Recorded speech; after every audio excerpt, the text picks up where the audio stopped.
Servus, wie du siehst, Verschiebungen auf 2022. Was soll ich jetzt sagen?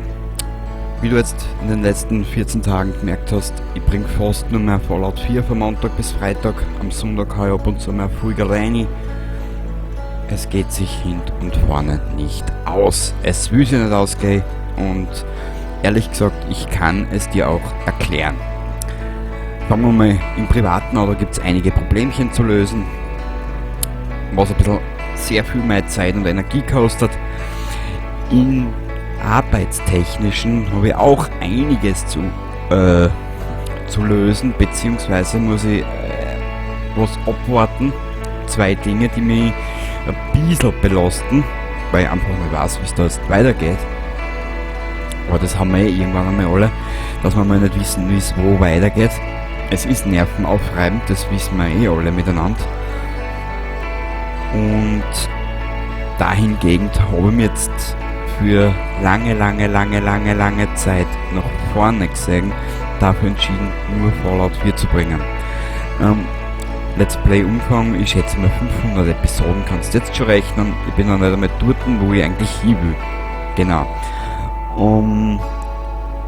Montag bis Freitag Fallout 4 um 17 Uhr. Das bleibt. Am Sonntag haue ich, wenn ich lustig bin, einmal eine Folge rein. Oder ansonsten vor 5 oder 6 andere Spiele, wo ich noch was auf Lager habe, haue ich dort noch mal was rein und fertig. Punkt um. Da brauche ich nicht viel mehr drum reden. Minecraft, mein kleines Minecraft-Format. Ich bin wie ich bin, kommt auch wieder zurück. Aber ich musste aus performance-technischen Gründen am PC einen kleinen Wechsel machen hin zur Xbox One und habe dann aber auch eine andere Gangart entwickelt da in diesen wunderschönen kleinen Spielchen. Jetzt wirst du dann alles sehen, wenn es mal so weit geschnitten ist, etc. Ja, und im dementsprechenden Format erkläre ich dann eher ein bisschen was. Die Roadmap ist auch verschoben auf 2022, aber komplett. Wurscht, ob es jetzt die Vlogs sind, ob es jetzt da die gemeinsamen Multiplayer-Sessions sind. Ich habe alles, wirklich alles auf 2022 verschoben und ich hoffe es inständig. Weil, seien wir sie ehrlich, 2020 ist ein absolutes Drecksjahr. Seien wir sie ehrlich.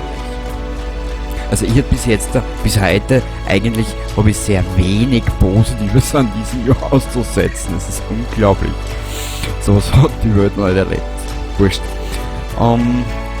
Wie gesagt, Roadmap ist ab 2022 mit allen Punkten, die ich damals angegeben habe, verschoben worden. Genauso wie mein kleines Musikprojekt Under the Blue Sky. Es ist Katastrophe.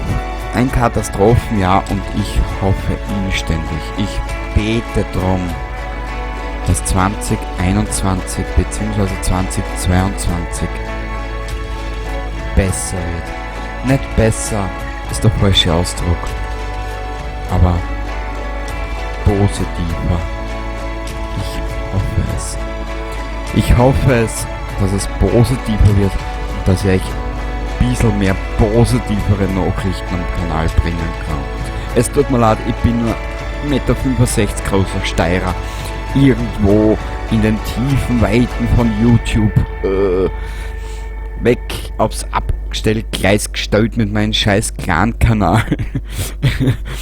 Und wie du hörst, es kostet mir derzeit eigentlich nur einen Grinser. Wir sehen uns im nächsten Video und ich hoffe mit positiveren Nachrichten. Bis dahin, mach's gut und lass dich nicht zu ärgern. Baba dabei.